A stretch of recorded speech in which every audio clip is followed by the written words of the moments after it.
Lessons that we had when we were told that we were going to go back to school are that first and foremost the children had been home for quite a while. We were looking at about 7 months of no learning. We had to reorganize so many things in terms of how they would come back to school, what would be their sitting positions, how they would be able to cope with the whole thing. It was actually more of a trial, and the trial, in my view, was very successful because we were able to get back learners in grade 4 and the candidate class and also the Form 4s. And the 2.5 months have gone quite successfully. If you ask me, I would give it a 90%. The implementation of the coronavirus containment measures against the spread, how has the implementation been and the reviews that have been done so far? There have been the ministry directives that came right immediately after there were indications that we would be going back to school. There was the Ministry of Health directive about how to go about COVID-19 measurements. There was the Ministry of Education directives, and there were all those areas that we had to look at. Were it the installation of water points for washing hands, wearing of masks, display of points on how to go about it, keeping distance, even on the road, if it is transportation. And the most important thing was adherence to those directives. From the teacher side, the response, because they are the people who are actually supposed to oversee for the different classes, yes. How much of the culture change has come in with these containing measures in place? What has happened is that there has to be a great mind change. You know, first and foremost, to me, that is quite very important, that we have to realize that coronavirus is here with us. What are we required to do? There are guidelines that have been stipulated by the ministry, both for teaching staff, non-teaching staff, the learners themselves, and even the parents. And what we've done is that with these guidelines, we have printed them, we've shared them with the parents across board, and I want to believe that is what is happening even in the public arena. And then they have learned what they require to do. In the event that there was any indication or any sign, maybe for a learner or a teacher or a teaching staff, then they would be able to know what actions to take, steps to take.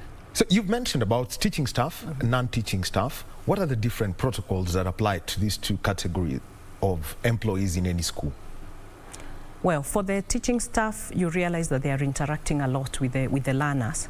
So there is the issue of making sure that they have observed a lot of cleanliness in terms of washing their hands, wearing their masks all through, the class arrangement in terms of even how the desks should face, the gap between a learner and the other. And when they are also doing their instructions, there shouldn't be that physical contact. When it comes to the non-teaching staff, for example, the cleaners, they should always wear their regalia in terms of their gumboots, their aprons, their masks, and their gloves, and of course, keep washing their hands. Utensils shouldn't be shared, and those are some of the guidelines that we are following.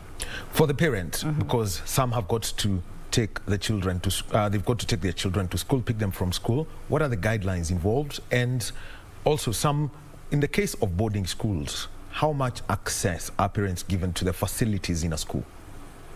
The ministry was very clear on what should happen when it comes to parents. In terms of access to the school, there should be very minimal, if any, activities in the school involving parents. For example, games, meetings, parent meetings. For right now, they are banned, and that's what also the directive says. If it comes to picking, then definitely the schools that have probably waiting areas for the learners, they should be able to observe the same guidelines. If it is waiting area, wear their masks anytime that they are picking their children. If it is on the vehicles, then they must also make sure that there is the distance. If it is actually the caretakers in the vehicles, for example, school transport, then they must ensure that they are taking care of the learners as they should. The other thing is, you asked about boarding schools. There was the issue of spacing of the beds. You know, they shouldn't have like very close proximity to each other, the way they should also lie when they are sleeping. And those are measures that we have, for example, in the private schools, been really keen to implement.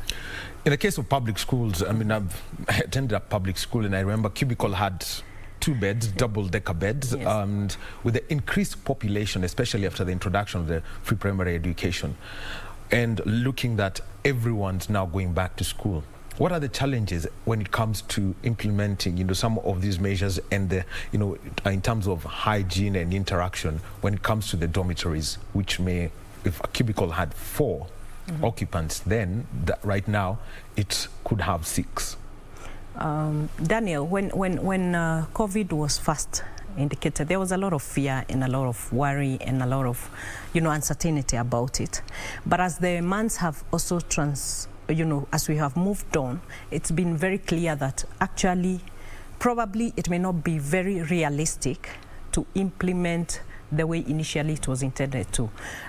Yesterday, Professor Magoha, the CS, was very clear that social distancing may not be very achievable given the population that we have in our public schools. So what the public schools ideally then should do is that they should ensure that at least they can do what is the bare minimum. In this case, I mean washing of hands, ensuring that they wear their masks, and they keep the distance that they can. Yeah. Of which, now talking about numbers and huge, and why Professor Magoha was mentioning this, yes. Imagine this number, 16 million people are going back to school. Yes. So that's the impact that we've got. And for education administrators and communication with parents now, and when it comes to first the public schools, I'm trying to think of a student who is from Maseno but attends a public school, national school, say in Mombasa County, say like Shimolatewa, and vice versa. How much of coordination is being done between people in transport, the security, and also the national government administrative officers, plus also the schools, to ensure that this movement across the country is smooth and does not affect the day on which children report to school? One of our core values, Daniel, in the new curriculum is collaboration. What I believe right now is required is that all the collaborators, rather all the departments collaborate. In this case, I'm looking at the Ministry of Health. I'm looking at the Ministry of Transport as they are transporting the learners across the country. I'm looking at the Ministry of Interior. There's a lot of safety that needs to be looked at.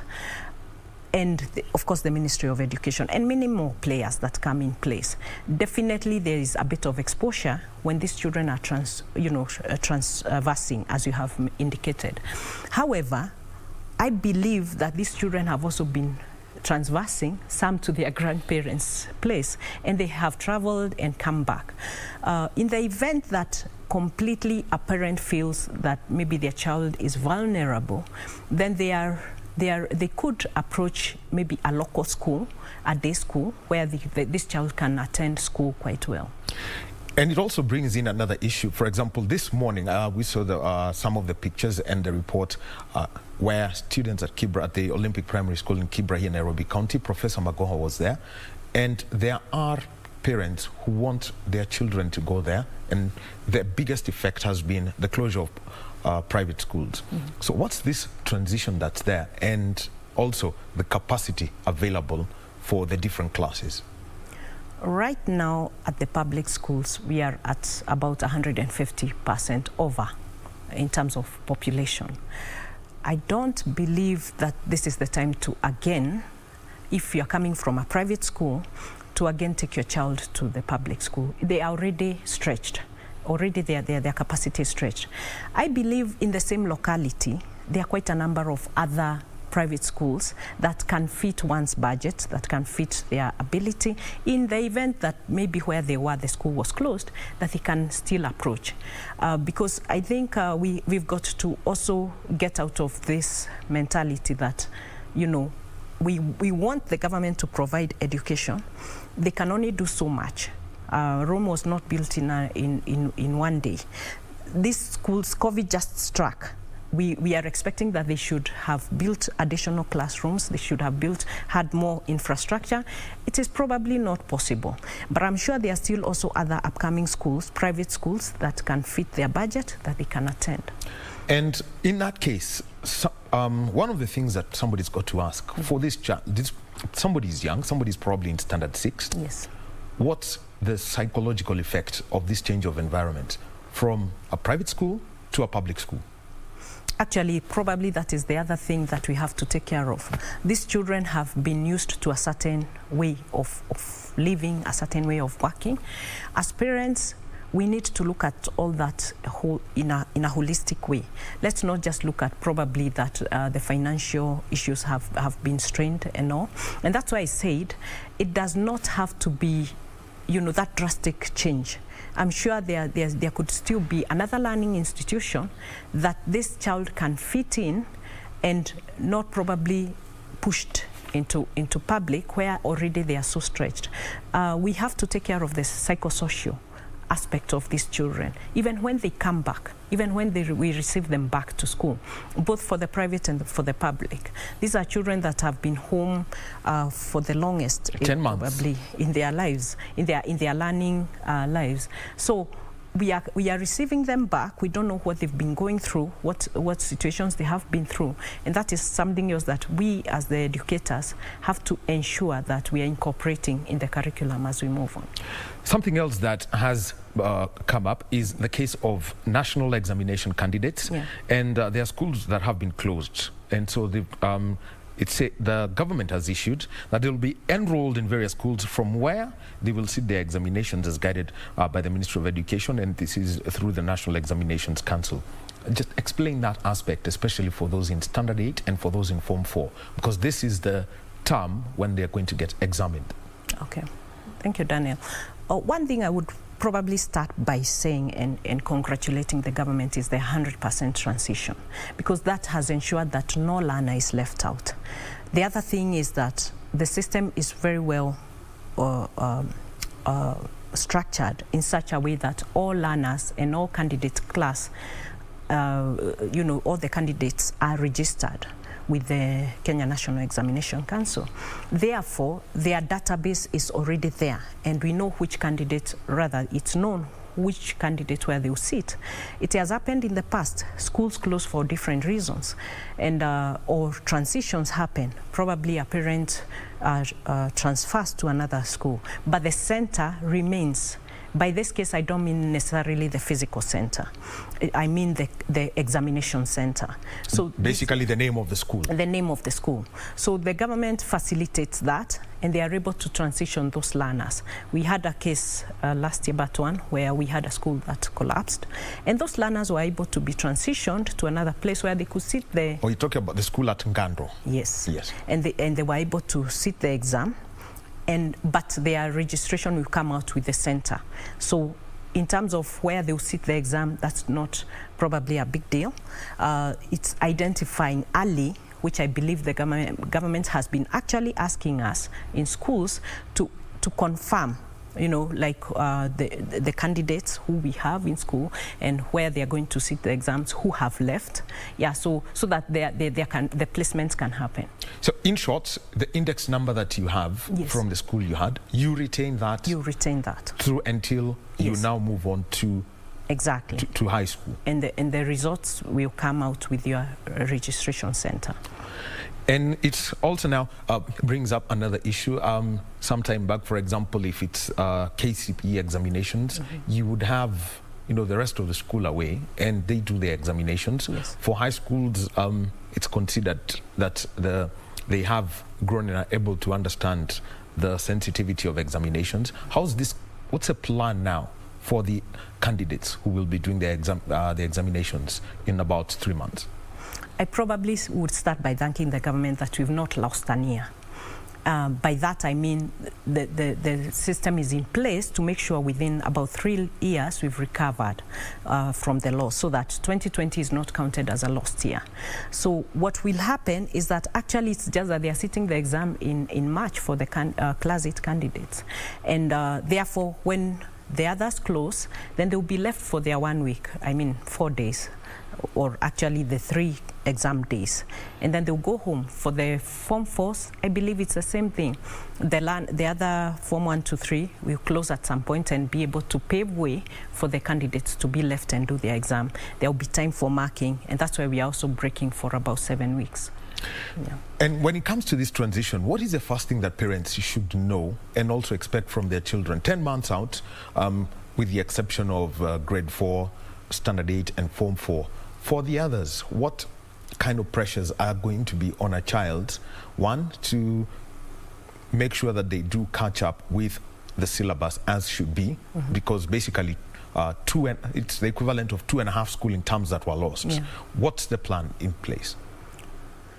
If you look at the normal calendar year, Daniel, is that normally what we have is so many breaks.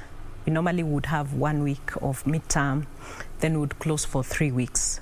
Then again, say in December, we would have a whole 2 months. So what has happened is that this has been condensed so that for a near 14-week term has been condensed, and now it's 11 weeks. So we're probably looking at 3 weeks. But along the way, the calendar has been worked in such a way that time will be recovered over time. Definitely what we need to do, the whole team of us, is that includes the educators themselves, the parents, the government, and the learners themselves, is first and foremost to understand that they have been out of school for this long. Most of the learnings might have been lost in the process.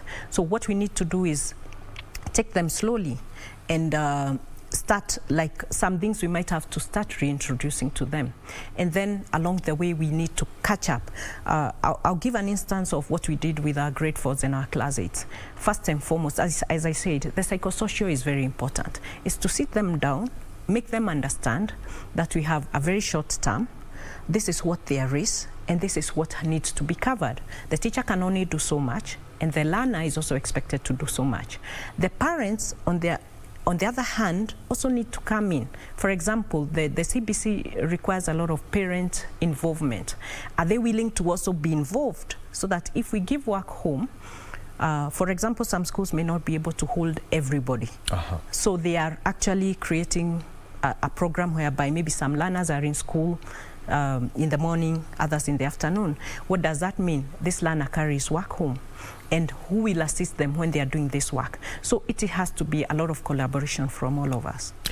So you've said some of the things that you had to really introduce through for those who reported back, and let me just approach them from the different age groups that they have. Yes. Grade 4, we're talking about probably 9-10-year-olds. Yeah. Standard 8, you're talking about 12, 13, 14. Yes. And for those in Form 4, you're talking about 17, 18. Yeah. What were the introductory stages for these learners? In terms of when they first came to school, because, you know, it was announced that this is when they are going to come back to school.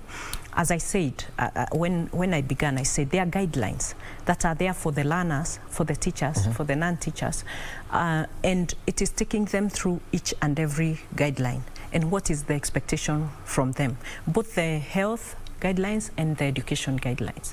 So it is to let them know that this is the match we have to cover.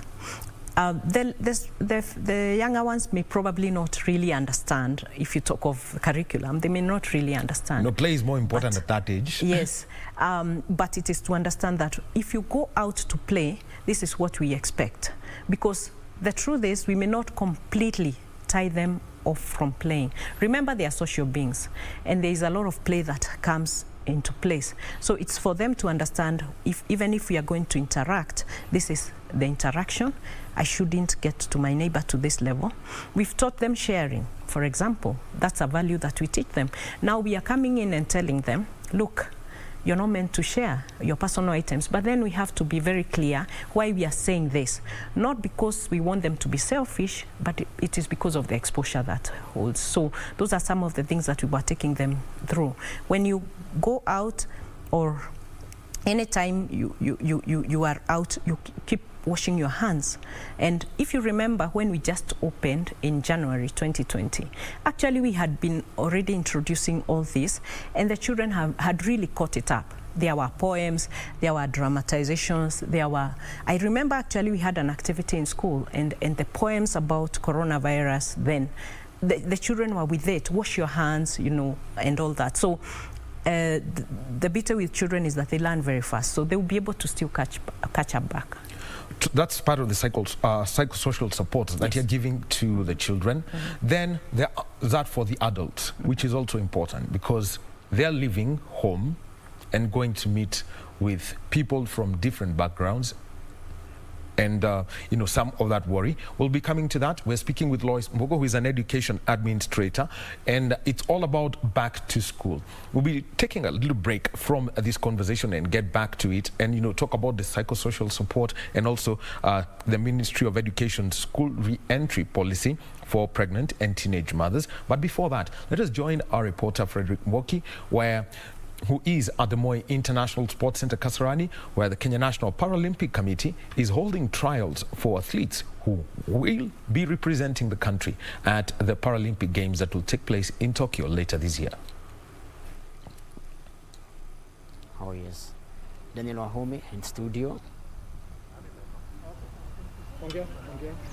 Yes, thank you so much. A very good morning and welcome to this live broadcast. My name is Frederick Mwoki, coming to you live from Moi International Sports Centre, Kasarani. And this is the National Paralympic Committee that has organized the trials to select a Kenyan team that will feature in the upcoming event that will be held in Dubai, the Dubai Grand Prix that is slated to be held next month. And the Dubai Grand Prix will be used as a qualification for this year's Paralympic Games. Remember, the Paralympic Games were scheduled to be held last year but were postponed. They were pushed to this year due to the outbreak of coronavirus. 80 slots will be up for grabs in each National Paralympic Committee, because the International Olympic Committee has allocated 80 slots from each national committee to be up for grabs. And right now, this is day one of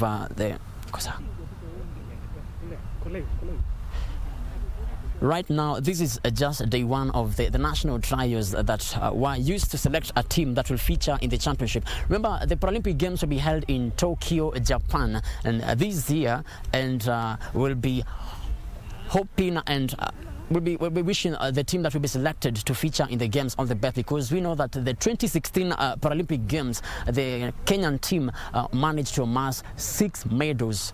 3 gold, 1 silver, and 2 bronze medals. And maybe right now I'll be having a word with one of the athletes who will be seeking to get a slot to feature in the Dubai Grand Prix next month, and is Nelly Sile. Maybe she's going to introduce herself and tell us maybe how has been training. So far we know training has been really affected by the outbreak of coronavirus.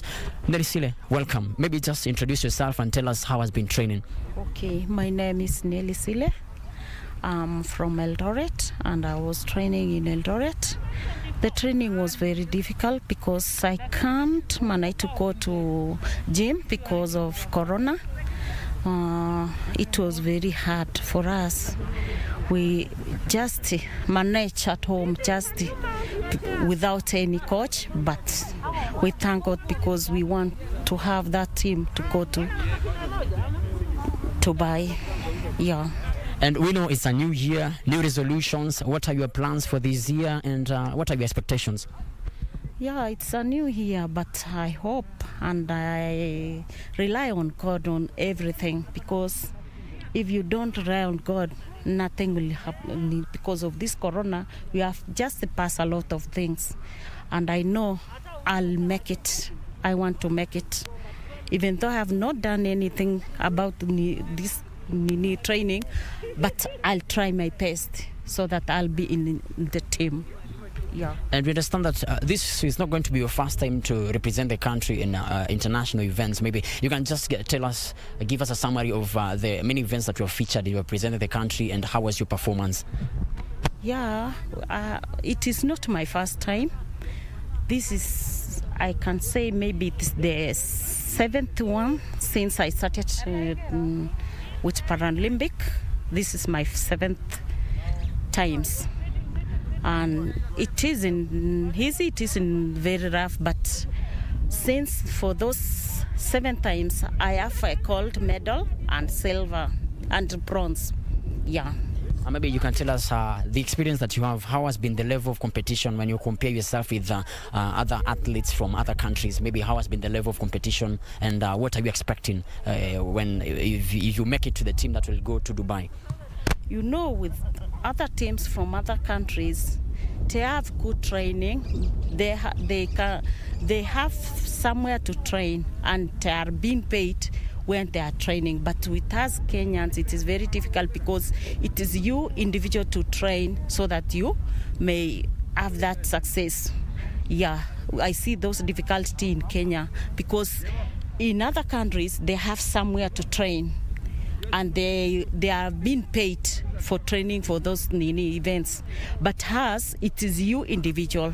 You find your own money, you train alone, and then you find a need. But I thank the government. They have just help us. I know in future they'll never leave us. They will just help us and find somewhere to train. Yeah. And maybe what's your message to your fellow colleagues as we kickstart these trials? Maybe a word to them. What can you tell them? And how have you been coping with this coronavirus pandemic? Because we understand it has affected many training sessions for sportsmen and women. My only advice to tell them, they should stay safe. They should be carefully, because this is a deadly disease and it can just ruin your future. Because when you in case you have corona, you'll never go anywhere. But I tell them, please stay safe, wash your hands, wear your mask, and stay safe. Yeah. And maybe according to you as a sports lady, do you think you have adequate time to prepare for this upcoming event? Yeah, it depends, because I am also a mother. I have children. I look after them, and also I train. Yeah. That time, it's just I have to schedule them just to find time for my children and time for training. Yeah. Thank you so much, and we wish you all the best. That has been one of the athletes who has come to feature in the trials, as she hopes to get a slot to represent the country in the upcoming Dubai Grand Prix. Just at this training ground, we are having the shot put, the discus, and the javelin trials, and at the other end we have some events for the athletes. Just to remind you that a total of 80 slots have been allocated for each National Paralympic Committee to feature in the Paralympic Games that will be held in Japan next year. And this is day one of the Kenya National Paralympic Committee trials that have started today. And during all this week, we'll have a final list of the athletes who will have made it to the Kenyan team to feature in the Dubai Grand Prix that will be used as a qualification for the upcoming Paralympic Games that we held this year. Back to you, Daniel Wahome. We'll just keep you posted about what will be happening. And we have different events that are happening here at Kasarani, and we'll share with you during our subsequent bulletins what will be happening later in the day. Thank you so much. Well, welcome, Fred Mwoki, and he is at the Moi International Sports Centre, Kasarani, where the Kenya National Paralympic Committee is holding trials for athletes who would like to represent the country at the Paralympic Games that take place in Japan this year. And as we continue with our conversation about the back-to-school matters, we've got our reporter Irene Muchuma, who is at the Mweki Primary School in Nairobi County. And let us go over to Irene Muchuma, and she can give us an outlook as to how learning has resumed at this institution.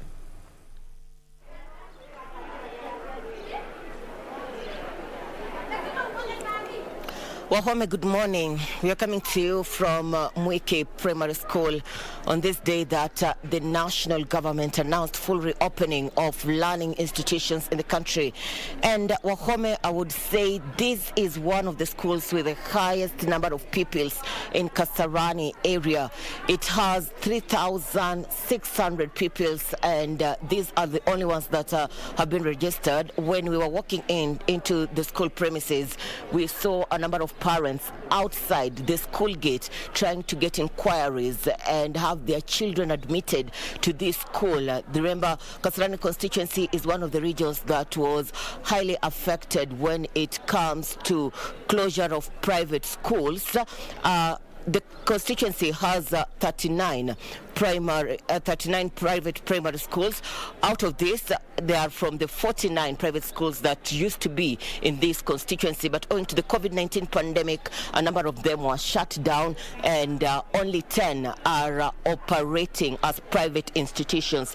But as we listened to Cabinet Secretary for Education, social distancing would be a challenge as they have reopened the schools for each and every learner. And here Wahome Primary School, it's evident, but then the big challenge will be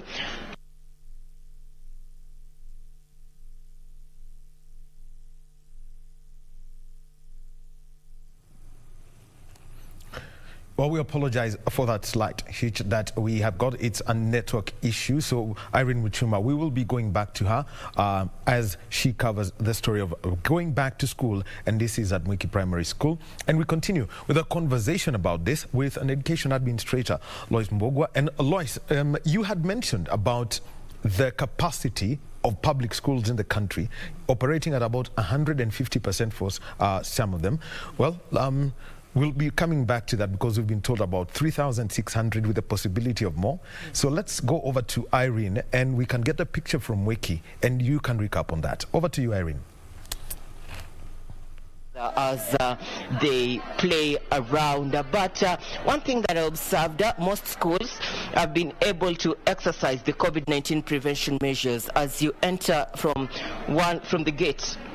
As you enter into the institution, you are able to sanitize if you're not washing your hands, and also as you report to the administration blocks, there is social distance as you get to have your questions being addressed at the administration blocks. But Wahome, one thing that I'm also keen on is the high number of admissions, especially in public schools. These as also we have visited a number of private schools in Kasarani area, though they have not reopened as they were directed by the government. They have spared this day to allow parents to come in and clear fees and also do inquiries on school uniforms, and most of them will be reopening tomorrow. Talk of high schools, we have visited Jamhuri High School in Ngara area, Nairobi County, and we have observed that the school is not reopening today. They have also given parents the opportunity to bring those ones who are on boarding to come today and report. And thus, we were not able to talk to the principal on one-on-one, but from his communication on phone to us, he said that they have not received a high number of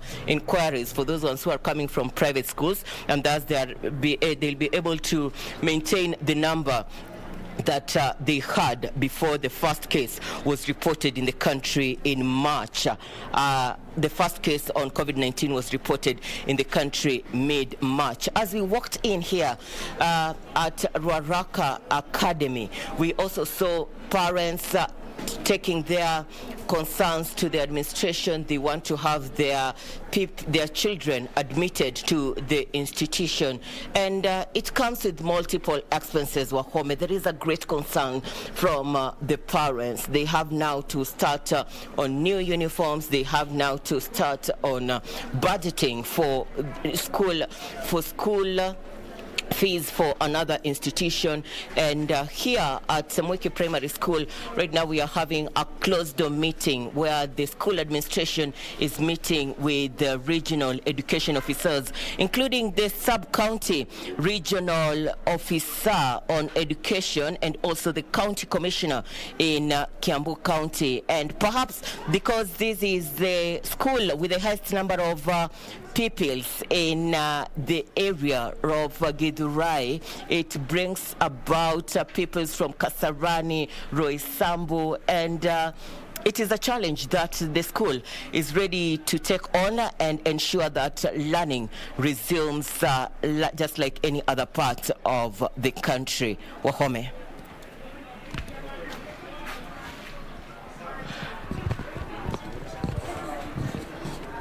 Irene Muchuma, who is a reporter. She's on the beat and looking at how learning is resuming in different schools. And the pictures that you've just seen are from Mwiki Primary School in Kasarani sub-county of Nairobi County. And you can look at the numbers that are there. Irene has alluded to us 3,600 plus pupils, plus parents who are there in Kasarani County. There are 49 private schools, 39 closed. And in studio, we are with Lois Mbogo, who is an education administrator. You had mentioned about this. Public schools operating at 150% capacity. We've seen the real McCoy.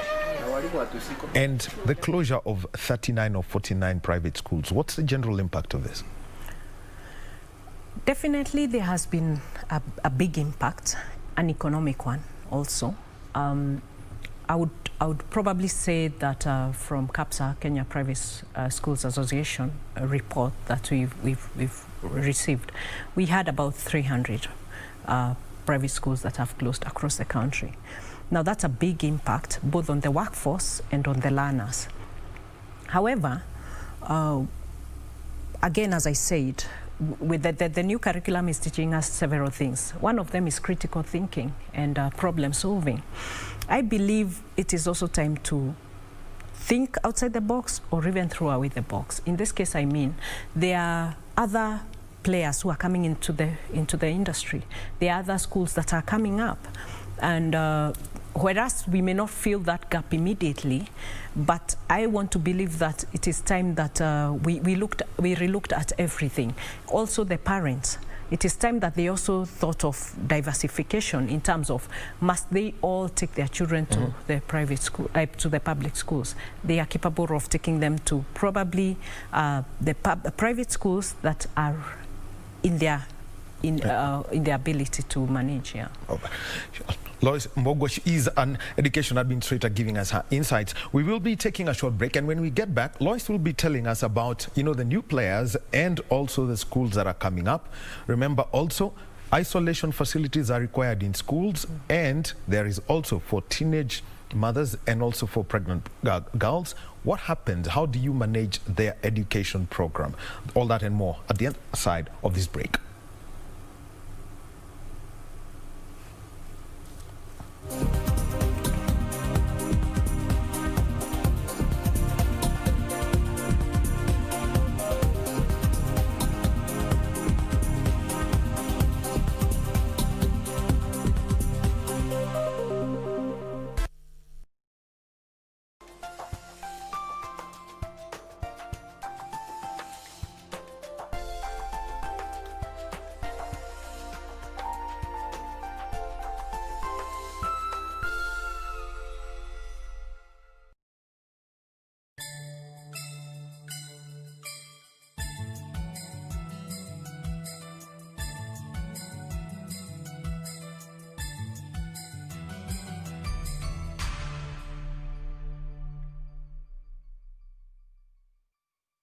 Tonight on KBC Channel 1. Guess what he said?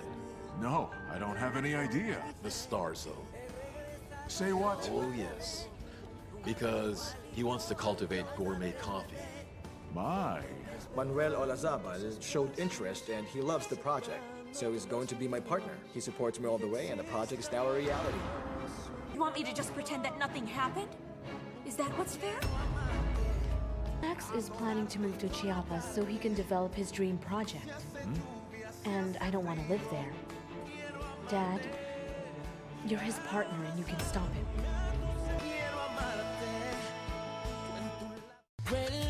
Embakasi utawala tuko locked ungem Autanyaururu Kasuku Massive Jeshi ya Nyeri Maua na Kura kwa locked mbaya Kigumo Ward na ambao wote wako ndani ya KBC Channel 1 Akulaliki Wednesday bila the ref Mbotela Auta Idara Kitengela Kiambu County 33 Pipeline Meru anawakilisha Rongai Maboksa pale go down Karatina Auta Mlolongo wana enjoy show Lare Sub County Auta Githurai 45 Lanet Barracks tuko ndani yake Okongo Auta Carnation Maragwa Seti Nairobi Fika wako locked mbaya sana. Watu wangu wa Nakuru, Ngwaro, Outer Gilgil, live kutoka Mazeras, Bahati Massive, Embu, Thika Massive, Siaya, Shikambi, Kakamega, Bungoma County, Busia Boda, Kisumu City. Malindi yote iko ndani ya the rave. When I'm in Kenya, I tune in to the rave.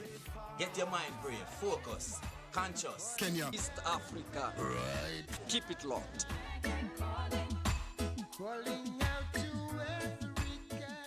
Simujifanya ni washindani. Ngoja siku ifike. mimi ni paka mwitu, nitakupa pura. Ni usiku sasa, matatizo kuna nini? Mtume! Nilikwambia wacha kuzungumza na mwanamke. She has no respect. Coming to my party. Wacha kunipiga, nipige. Kuwa makini sana ule mke wako. La usivyo tukugharimu. Mamako mwenyewe. Wewe usiniudhi. Sawa, wewe ulimwona mamangu. Huwezi kunisaidia? Nenda zako. To you too. Cheers.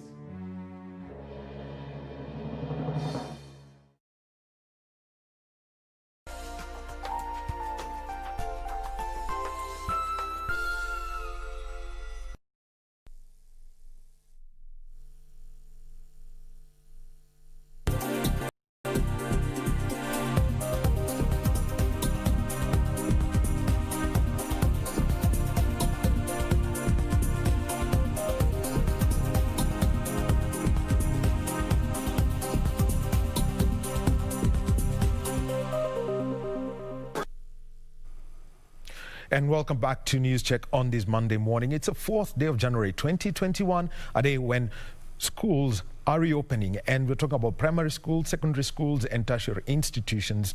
We had class 4, standard 8 and also Form 4 students go back to school last year, but now it's back to full business. My name is Daniel Wahome. Our sign language interpreter is Lensa Ondingo. We'll be getting into continuing with our conversation with Lois Mogo, who is an education administrator. But before that, the Cabinet Secretary for Education, Professor George Magoha, was at the Olympic Primary School in Kibra in Nairobi County, and he was looking as part of his tours where he was inspecting the schools and also looking at the resumption of learning protocols. Here is the report. Kamche Medza is our reporter who was at the Olympic Primary School.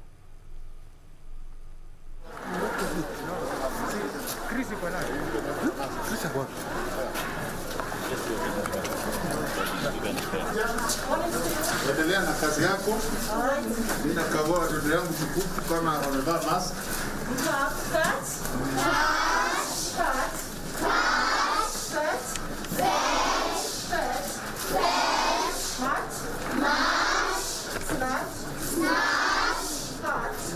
Special attention. The second point is that it is within the slums.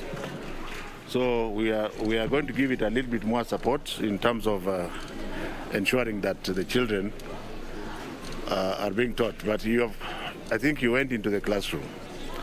Apart from overcrowding, everything else is normal. Every child is properly masked. Most of those masks they are wearing were provided by the government of the Republic of Kenya, together with our collaborators. In terms of ensuring that we don't have a crisis here, even though we had already delivered the economic stimulus package desks, I have decided, because I think the President gave me those powers, to vary one or two things, that we shall give another 140 desks to this school. I am going to pick some of the desks which were ready, which were meant for another school, which may not be having a very tight problem like this. 70 of them will be here today, and during the course of the week, a balance of 70 will have been fabricated and brought.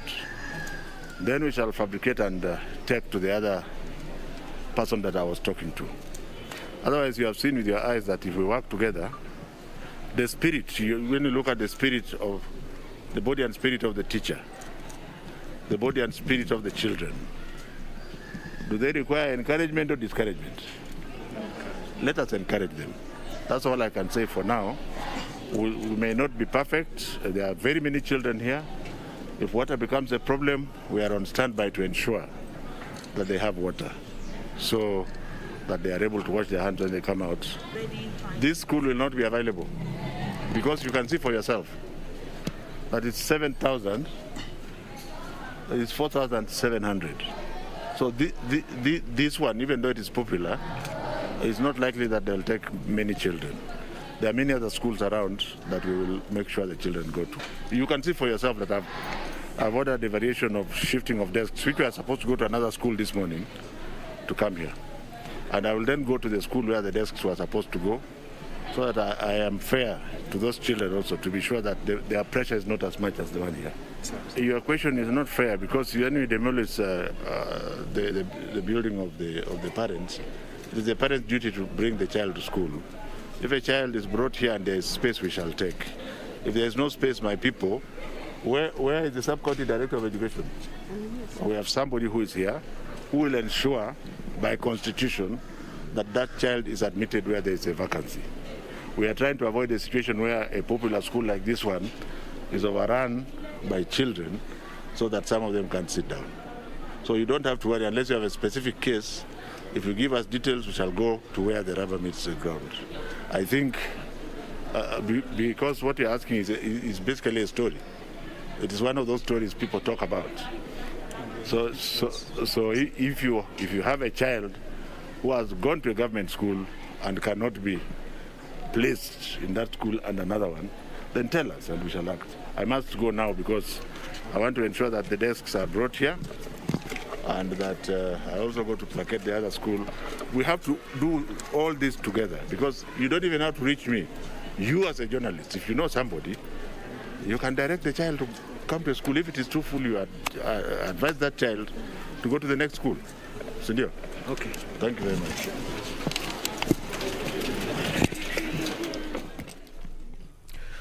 That is the Cabinet Secretary for Education, Professor George Magoha, and this was earlier today where he was at the Olympic Primary School in Kibra, where he was out there and he was inspecting the school and looking at how the protocols are. He's seen that many parents are looking for admissions for their children, and for some of the schools, everything for him is okay, apart from the crowding that is expected. As we've indicated, most of the schools in the public sector are operating at over 100% capacity.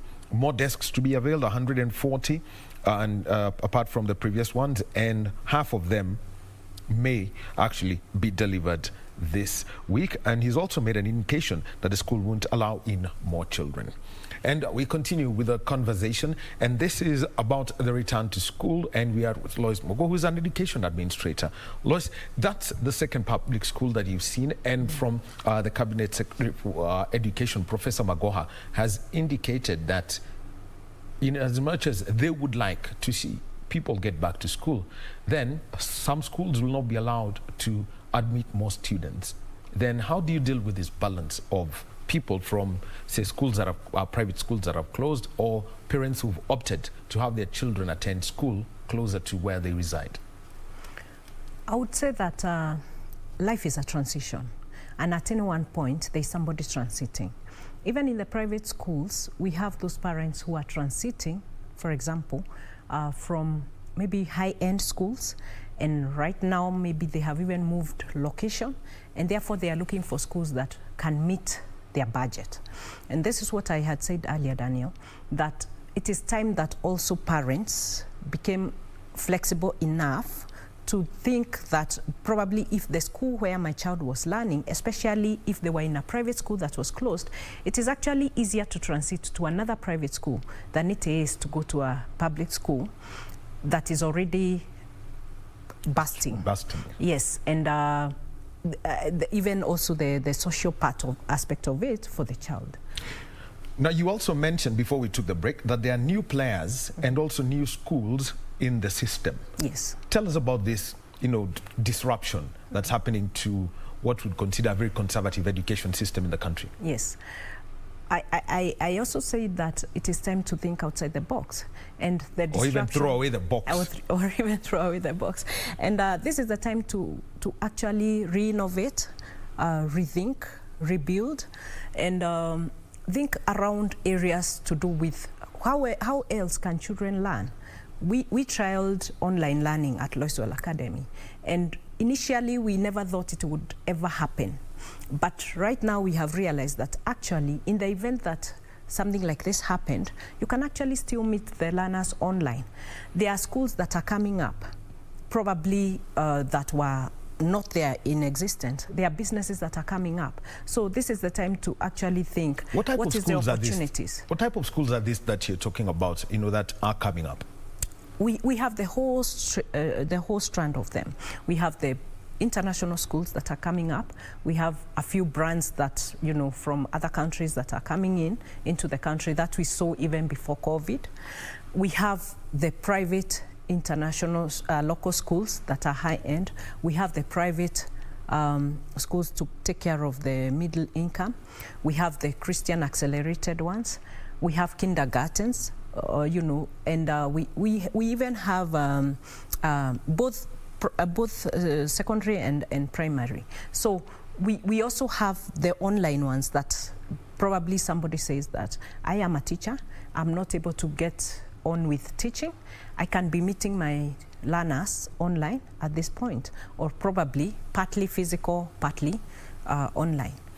Something else that also comes in with that, and you had alluded that, you know, at the start of the year, it's the drama festival season. Normally this time around would be it. The poetry and everything. The question is, all such extracurricular activities have been put to a halt. Yes. How do you engage some of these people? I mean, it's at their creative point. It's what they use to release the steam that's in their bodies. How can this be adapted, even without interaction? Probably I can say that one thing that is like an advantage or a blessing in disguise is because the new curriculum actually has in the curriculum, not co-curriculum, in the this is the CBC, not the extracurricular. In the co-curricular CBC, there is actually a lot of creativity. Creativity is one of the core values, and in it there's a lot of those activities. There's music, there is art and craft, there is new languages, say French, for example, which we offer at Loiswell. There's PE, physical education, and this has to be offered. It's not... Sounds like 844 from 1987, but just a different name. Probably not in the way of delivery, because here you are trying to identify the talents and the abilities and the skills of the learner, and you are able to harness that towards their area so that they are able to transition all the way to junior secondary and to senior secondary and even to university in their area. If I'm not good in maths, please don't push me to maths. If I'm good in music, let me follow that. Again, it's time to also innovate. There's nothing that would prevent learners from recording themselves even at home, doing some music. We had a few learners that made their own compositions in our school, and they did beautiful a cappella. Now, if they come and, you know, with technology, with technology right now, you can actually match that and make a very good choir and do a presentation. Drama festivals on TikTok. Yeah. Yeah. There's no harm in trying. Yeah. Well, we'll do, talking about that, something else that we must talk about, sorry, apologies, is the ministry's school re-entry policy. And this is for pregnant and teenage mothers. The rule is they must be allowed to resume learning and in line with this ministry's policy. In simple terms, a girl gets pregnant, she has a child, the recommendation is breastfeed for 6 months. Just looking at it, that is basically half a year lost. How do you then reintegrate them back to the learning environment? Daniel, we laid our bed and we must now lie on it. With about millions of teenagers and underage children out there on the onset of COVID, and technology didn't help much, social media and everything, I think our value system got a bit compromised. Not a bit, actually quite compromised, so that we found we had this. However, having said that, now that we have this situation, how do we do? What do we do? The ministry is very clear. They must be integrated back.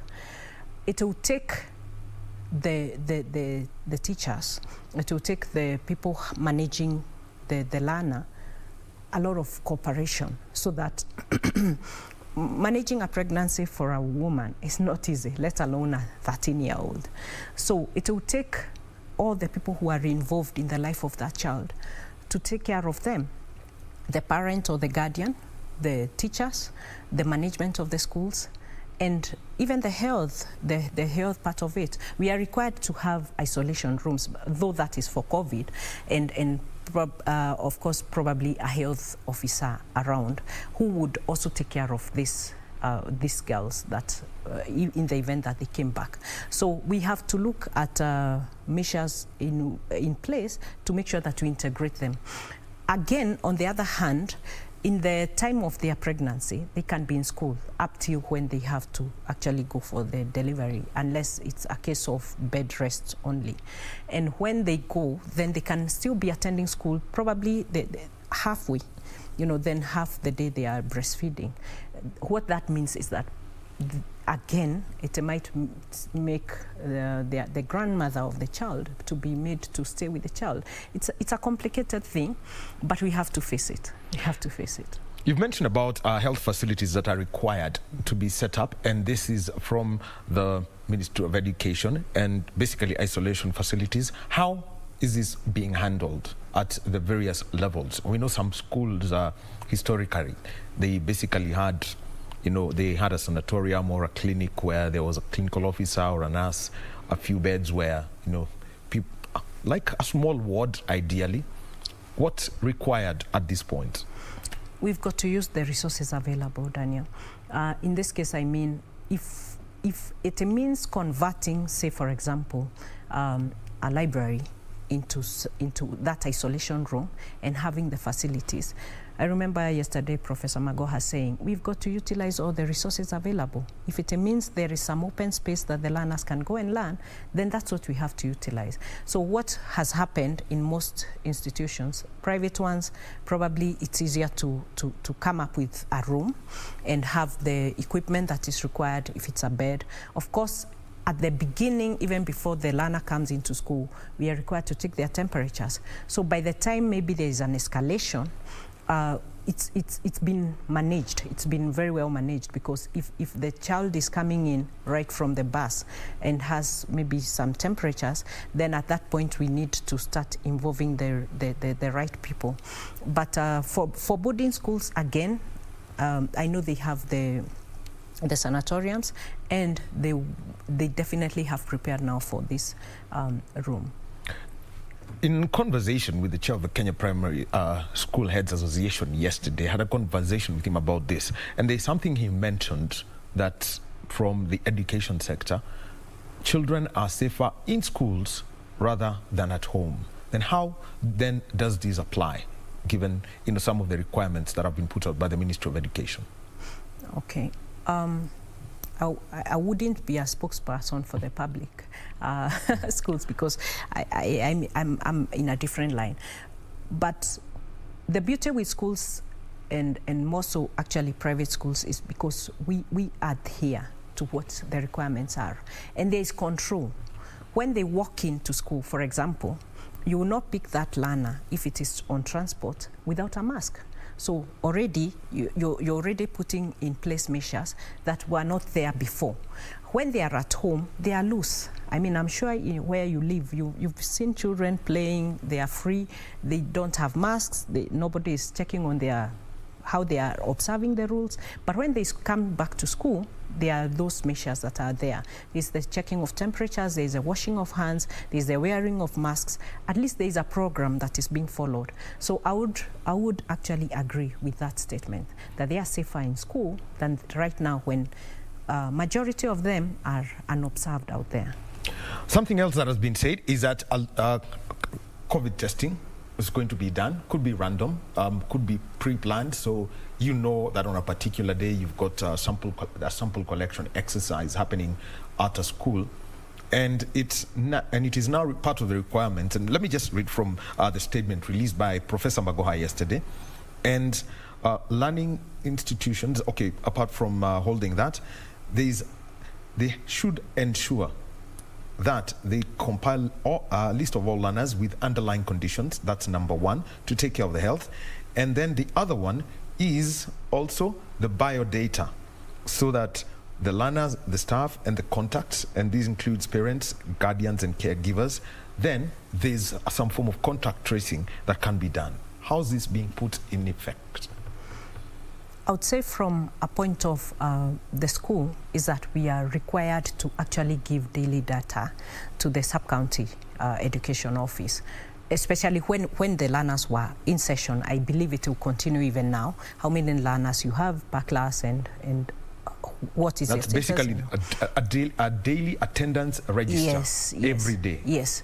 As for the contact tracing, I would honestly say it might not be very viable, given that there's a lot of movement. However, the beauty is these children are probably coming from one source, and we have the information of the contacts. These are the parents, these are the guardians, these are the people that live with this child, and it would then be possible to trace back where it's coming. But I wouldn't be very committal on how the contact tracing happens, because that again is an arm of government that follows after that. Once we give our report, then they will be able to take it up from there. For children who've got underlying conditions, how do you then manage that? This one we have to deal with the parents. It's a collaboration between parents and the children. The administration and the school. Because it's a parent who knows this is what my child is suffering from. It's upon them, under normal circumstances, they still give us data. This child probably is on medication, requires to take their medication at this date. That is a requirement, and this should ideally follow. They should also be able to be in contact with the health people who are offering the assistance to the child. Now, something else that came up is, as the schools were reporting back, it's teachers being hired, and the numbers that we've got, 5,000 from who've been hired, and 12,000 interns. And there's also the famous clause within the teaching fraternity, TSC number. Yes, the registration number. The registration number with the Teacher Service Commission. What's the, with the current situation, 17,000 more people into the system, how much would it help with breaking the teacher to student ratio, and also when it comes to achieving the completion of the current syllabus? Again, as I said, I wouldn't be a spokesperson for the government, because these numbers you're talking about are in relation to government deployment. However, there's still a big gap as far as teacher to children to learners ratio as it were right now. So this would actually be quite a blessing if these people were absorbed into the government to be able to streamline. Already there is a gap, there is a huge gap. With the numbers that we are talking about, right now the class that we just saw could be well over 50 learners. Well, Irene, from the numbers from Irene, it's basically 105. 105 in one class. Yes. So definitely you would be looking at, if you had a ratio of 1 to 30, you would be requiring 3 teachers, which might not be very possible in this case. However, I want to believe that the system has a way of just cleansing itself. By this I mean, we have teachers who've retired, quite a big chunk that have retired in that 1 year. And as the fresh ones come in, they replace those. There are people who've progressed, even in the private sector. There are those who've said, I don't want to go on with teaching, and they have progressed to other things. Now, these numbers will be able to come in and replace them, and hopefully we can achieve that learner-teacher ratio. Something else that's coming up, especially for the new, that people were looking at when schools were closed last year in March, was the case of had the pandemic, ended earlier, and you'd have had a case of 2 Form 1 classes almost showing up. A double intake had been mentioned. How possible is that? I mentioned that one thing we are very grateful to the government is that it has made effort to make sure that there is no year lost. Therefore, everyone is transitioning. It is just a matter of time. And actually, in a very short time, if you asked me, in the 90s, it took us about 2 years to bridge the gap. For example, when in campus, after Form 4, we had to wait for 2 good years. But right now, the year will actually, we are doing term 2 and term 3, and within this same calendar year, we'll be able to move on to a new academic year. So that should be around June? July. Yes, so there is no issue of lost year, double intake. It will actually be a smooth flow. Another matter is now the introduction of the CBC and the class going up to grade 4. That's why they had to go back. What's the transition like now, especially in the education system, so that everybody understands that I've got the current KCPE format education and now the CBC? How does that flow and the balance, especially for parents who've got children in both curriculum? In both curriculum. What has happened is that we are aware that the current 844 system has another 3 years. Actually, the ones in class 5, 6, 7, let me not even count the class 8s because they have one more term and they will be out of the system if I were to just look at primary for now. So in 3 years, we'll have already exited the 844 system, during which time the current CBC will have also been transitioning, so that the current grade 4 are our pioneers up to grade 6. Then they will go to year 7, 8, and 9 as their junior secondary. And then they'll go another 3 years in their senior secondary. And after that, they can be able to move on to whichever line that they choose, either to college, to university, or such. So in my view, because this has been very well thought of and the system is already being put into place, this is our 3rd year running the CBC, and there's training, the curriculum is being developed. I believe right now we are looking at grade 5. The current grade 4s should be transitioning to grade 5, and the materials are out there. We have the designs, we have the curriculum designs, we have whatever guides from KICD that we require. It will be a smooth flow. However, we are not oblivious of the fact that every new system has its own teething problems, and I believe we are up to the task and we can do what is required to transition them. Some members of the teaching fraternity were saying, well, this curriculum now looks a little bit strange. How much of the knowledge of the new curriculum has now been made available? And also, there has, at times been a public outcry on how it now comes into being, about how it was being implemented, and, how would I say, the perception was wrong about it. How much is being done to get this right? I would say, actually, first and foremost, the biggest thing is a mind shift. From we, the educators, the parents, the government, I mean, every player that is in the system. Why do I say so? If you look at how the curriculum is, in my view, it's quite holistic. It is a shift from what we were used to the A's, to the ranking, to the just more of just studies, and it is broader now. It's more involving, it's more incorporating. We are looking at a holistic person, a holistic citizen. We are looking at citizenship. So this person should be able to stand and actually talk about their country with confidence, with pride. Somebody who has values, who is thinking. If you bring 2 people here, one who is a critical thinker and one who is just looking at the grades, the critical thinker should overtake the one who is just looking at the grades. So in my view, it's about embracing it and be willing to take the baby steps, and we move to the next level, because this system, it's not like it's an isolated case of Kenya. It's a system that has been used in most, has been like benchmarked with other systems, and they are working.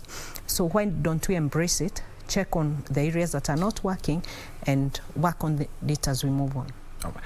This is Lois Mbogwa. Thank you very much for your time this morning. Give us an insight as the learning resumes across the country. We've seen the pictures from Olympic Primary School in Kibra, also from Wiki Primary School. And yes, the parents, the demand for mind shifts and also throwing away the box. And the one thing that as we close, for those who have got candidates, what's required of them as your closing words?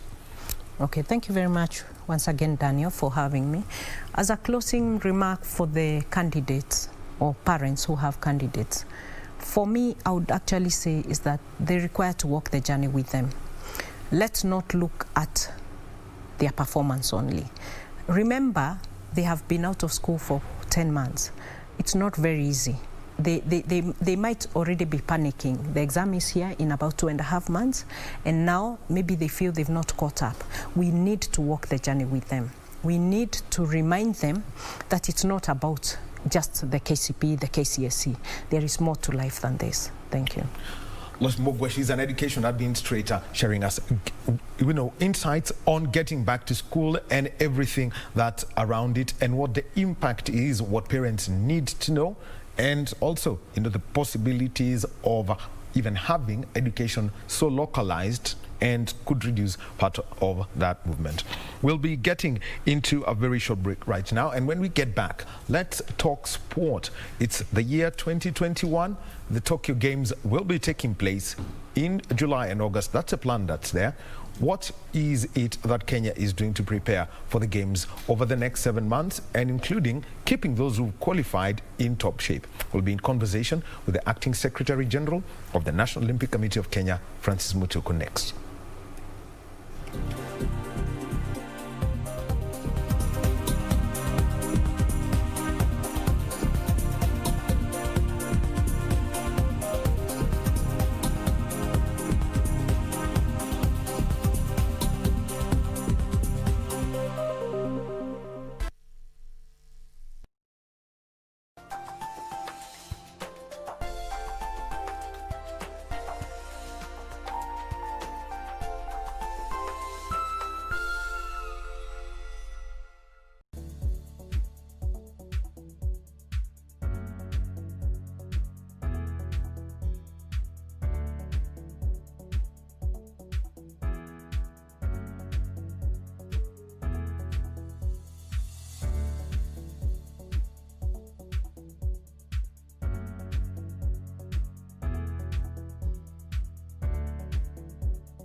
Tonight on KBC Channel 1. Is that the way to enter Kichak's palace?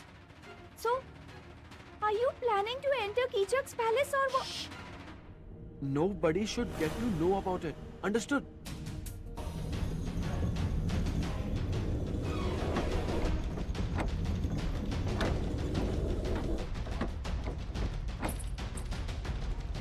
This is your last chance.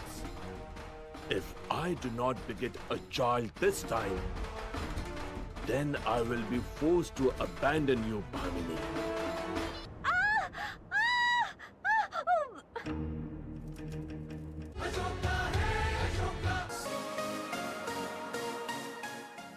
Yote ndawaidu iko tu sawa kwa macho yako. Unataka kuwako? Ati nini? Why are you people shouting? Are you okay? Mwanamke ninakuona sana.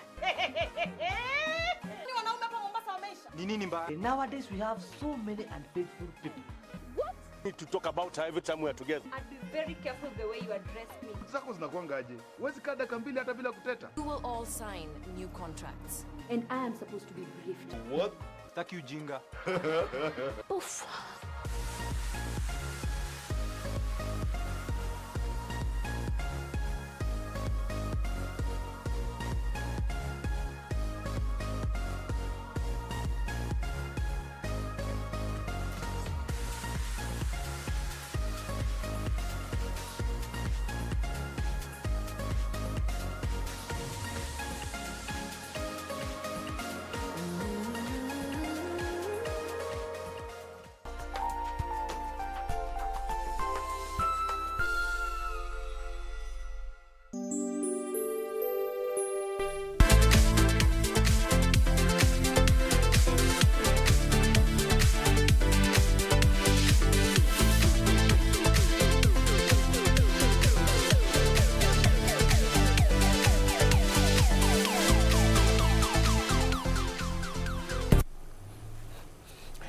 And welcome back to News Check on this Monday morning. It's the 4th day of January 2021. We've had a conversation on people going back to school, and we've got reporters on the ground keeping up with that matter, and also more from Kisumu, and also the transport situation, something that would be affected heavily given the situation that we've got. Well, we'll move on to the second part of our conversation, and it is about the Olympics. And I am Daniel Wahome. My sign language interpreter is Susan Tuku, with the Acting Secretary General of the National Olympic Committee of Kenya, Francis Mutuku. And a very good morning to you, Francis. Good morning and very happy New Year. Happy New Year to you too. Well, I'll just throw the test to you, something that you do, the countdown to the Olympics and the latest from the global position. As you know, this is the year for the Olympics. As you rightly stated earlier, when you were talking about the topic to be discussed today, is that you're hoping everything will be normal to the extent possible, that the COVID protocols will allow the convening of athletes and where possible the spectators, and we have between now and 23rd of July to prepare for the Olympics. In the last few weeks, the International Olympic Committee, through its president, has made it, has stated his position that they would like the Olympics to proceed. The IOC president was in Japan to make a personal tour of the different places. He has reported in his new statement, in the New Year's statement, that Japan is as prepared as they were before. They have looked at all the arrangements which need to be made. They have kept us updated, and from the IOC and therefore from the National Olympic Committee point of view, we are ready to go. Between now and then, it's just a matter of preparation. Yeah, which now comes to, the organization and some of the information that's coming in from Japan. Everything changes, has happened. We've seen that Europe was opening up its airspace. Suddenly there's a second strain of a virus that's more infectious, and the surge in numbers is high. What are some of the current advices that you're getting from the Japanese embassy in Kenya?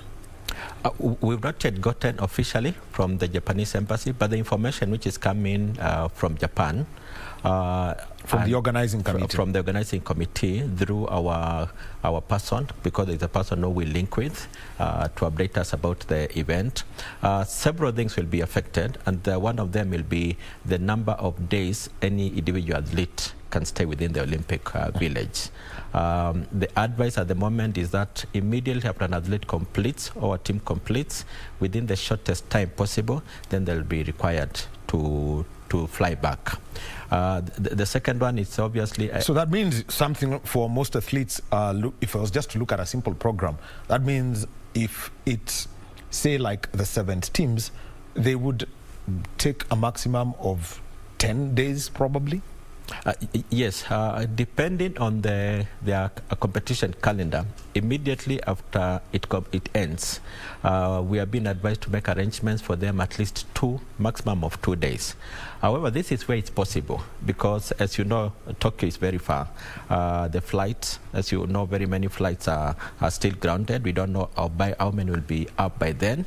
It means there'll be several considerations. The first one is to let the athletes travel back as soon as possible, but with several riders. The first and probably the most important is opening and closing ceremony, that we should still have a sizable number of Kenyan athletes present. So if the 2 days affect either of the 2 ceremonies, then the athletes will have to stay so they can be part and parcel of those 2 ceremonies. That's number one. The second one is the flight schedule.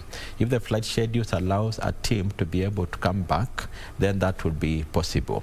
The third one, which has affected, will be obviously the movement in and out of the village. I know especially for the fans, for very many people who travel, always want to go and visit the athletes at the village. There'll be a lot of restricted movement because once the athletes go to the village, then the organizers would want minimal contact with, in quotes, the outside world. Basically a bubble, like what we saw with the NBA. Very, very close to that. Very, very close to that. But as we say, the virus position keeps changing, and therefore the advice might change. But that's what we are working with at the moment. The second one is in terms of Kurume City, our pre-Olympics camp training. We are in discussion with them. They also, whatever protocols are being done at Tokyo is what also the recruitment city would go by. So for the time being, we are waiting to confirm the number of people who can be allowed at any given time. Before, we were working with anything between 100 to 150. That number might be revised in view of the new requirements. The length of time we were working with up to 21 days. Again, now that will be revised probably to 14 days. We are waiting for the final confirmation. So those are the different elements which are affecting and changing our initial plan and therefore our preparations. So you've mentioned about the numbers. Looking at those who have qualified so far, Kenya 7's men, that's 12 athletes, I think 3 officials, yes, as would be. Kenya 7's women, that's another, so we're looking at 30 people. And volleyball women is the other team, and that would be a similar number. So already that's a contingent of 45. Correct. As we would speak. Then how then do you look at these numbers? Participating athletes and also the officials who are required. How does this change this year? Nowadays, for all international games, there is what is called the quota system. Quota system provides for every X number of athletes, then we have Y number of officials. For example, just like you mentioned, the official number for rugby is 3. For 12 players, we have 3 technical officials. However, we know those are not the right number. You'll find that rugby normally has about 5 technical officials. Yes. And with the kind of modern approach to sports, we're encouraging that as much as possible. We're encouraging that a team goes with as many specialists as possible. We have the coach, we have the assistant coach, we have the team manager, we have the physiotherapist, we have the tactician, we have the statistician. All those people, we want them to be part and parcel of the team. So for now, we are still in discussions with a different team to see the requisite number of technical officials which will be required.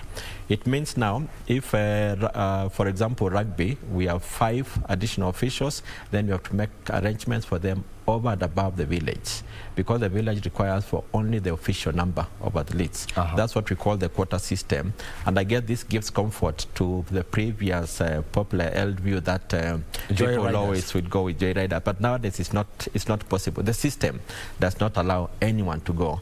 Of course, if they go at their own expense and pay to stay everywhere else apart from the village, then they can do that. But in terms of the official, the organizers know the official team and the official quota. So for all the teams will be doing that. But in terms of the effect of the teams and the traveling, for example, in Kurume City, different teams have different schedules of how many days they want to go before. Rugby, for example, might just say they want 5 days before competition. Volleyball was needed a little bit more period. Before COVID came in, I think volleyball, the people had indicated they want the longest period of 3 weeks. Other teams were different times, different schedule, depending on the competition and how long they want to acclimatize without losing the effect of the different training where they'll have done that before they travel to Japan. So now that brings in something else. We have boxers, Nico Koth and Christine Ongara. They qualified in Dakar. Faith Ogalo, she's in Taekwondo. She did qualify. So those are 3 individual athletes. Boxing wants to qualify more in Paris this year. Where then do we take a look at Kenya as a team? For example, in judo, what's the qualification status? Another individual sport. We have several teams like the ones you've mentioned who have qualified but still have a chance to qualify more. It's our strong belief that we'll be able to get a few more boxers to qualify. Their next scheduled qualification is towards media in France. Again, everything holding up. I know earlier they were still trying to check should this still be in France in view of the new protocols which they have established, but we hope it'll go on. Whichever place the organizers decide there'll be qualification, then we're going to send our boxers, and that will increase the number from 2 to any number. Our expectation is that we can get at least 3 to 4 additional ones to qualify. In the martial arts, we still have judo. We have judo, which they went to Madagascar. A few of them were able to get points. They still need to go to a number of competitions. As you know, with individual sports, unlike other team sports, where you go for one competition, either qualify. For individual sports, you have to accumulate points. So we have a short window in which as many athletes as possible need to go and compete and to try and get as many points as possible. That's the opportunity most of the judokas have between now and June to go to different competitions. I think they're scheduled to go to anything between 5 to 6 competitions, fitness allowing, because that's a very tight schedule. Once they get points and we're able to get them to get the points which qualify them, that would be good. For Faith, I think in terms of taekwondo, I think that's it.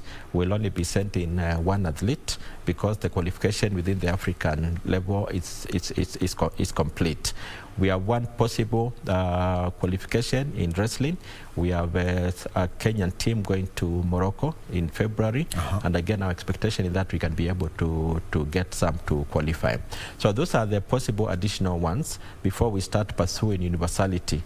And in terms of universality, which people know as white girls, we have 2 in swimming, one lady or one from each gender? One from each gender. That means an additional 2. Then we have the big team, which is athletics. Athletics is interesting because we have very many who have qualified, but there are going to be trials in June to select the final team. Somebody might wonder why qualify and then trials. It's because for each category, and I'll give an example of 10,000 meters, you might find 10 Kenyans have qualified, but only 3 can be entered. So out of the 10 who have qualified, then we need to have trials, and depending on the rules Athletics Kenya will come up with, then probably the top 3 at the finish will be the ones to qualify. But whichever system they'll put in place, that's what will enable us to get the final team. And that brings in something else, working with the federations, the various federations who are members of the National Olympic Committee of Kenya. There's judo. We've got to look at the Boxing Federation too, and the Wrestling Federation. How are you helping them in terms of funding when it comes to preparing these athletes for the championships? In view of that, we go back probably 1 or 2 years back when we started giving them funds, not substantial, but what we could afford. We gave each federation then $500,000 to be able to prepare for their trials. After that, those who qualified, once you qualify, then you go immediately to a different budget program. And the budget program is in terms of training, it's in terms of competitions. And that's where now we work very closely with the ministry, because the ministry right now is on board in terms of the Olympic qualification. As you know, we had a retreat in December with the top officials of the Ministry of Sports in order to be on the same page in terms of the preparation. So that was together with the task force that was formed by the cabinet secretary. Yes. So the big agenda then was the budget, because 90% of the Olympic budget comes from the ministry. And during the December all through Christmas and New Year, we had a joint team from the National Olympic Committee led by our treasurer, and from the Ministry of Sports led by the Commissioner of Sports, and the different officers from the Sports Fund and from the ministry itself, who were looking at the budget and working out, so that this week we can start seeing what budget is available, and then hopefully before the end of the month, then the ministry can be able to start releasing the funds. This year and this time we've made a request that we approach Olympics differently, not as an event where we prepare 3 weeks before the event, people go to camp and then they travel. We are saying that the Olympics starts now. We start training our teams now, they start going into camp now, training all the way until when they need to travel. So that's something we're in discussion with. We're asking the ministry not only to approve the budget, but also to approve a schedule of disbursement, which means in the first quarter, a certain amount is required for them to be able to train. Now, at the National Olympic Committee, we have the athletes who are on scholarship. Those ones continue getting their monthly support payments. We also have 2 teams, for example, the Malkia Strikers and the Kenya Lionesses. athletes who we give some grant to support them for preparation. We'll continue and we'll be releasing these funds between now and the next 10 days. We'll be releasing to the scholarship athletes and to the 2 teams so they can all start training to supplement what we expect the government will be able to provide. I'll be talking about money and an interesting figure that was announced by the International Olympic Committee board. I know someone will look at it as a huge amount, but when it's spread over 4 years, it becomes different. I want to go to those you said are on athletes on scholarship. I know we've discussed this before. We've an athlete in tennis. We've got, his name is Brian. We've got also Massey in badminton. For this athletes on Olympic scholarship, it's meant to help them grow their sporting talent, get to a level where they could qualify for an Olympics. How does this work such that over a 4-year period then you know whether to keep or replace? First, in terms of the scholarship, I'll just give the general understanding for all of us to understand how it works, and then tell you how it worked for this last cycle and how we are perfecting it in the next cycle. The first one is these scholarships are supposed to give the best athlete in the different disciplines an opportunity to qualify for Olympics. That's the basic objective for. So we invite invitations from the different federations. They send for example, 100 athletes. Through our elite program, we bring it down to probably 50. And then of the 50, we send to the International Olympic Committee. The International Olympic Committee then makes reference to the respective international federation to confirm that the nominated individual has the possibility. It just does that. The person must have the possibility of qualifying. Then out of all the ones who have been presented, then the International Federation, based on their information, based on their data, based on the performance, then they're able to say 1 or 2 can be able to qualify. So the level of due diligence is extremely high.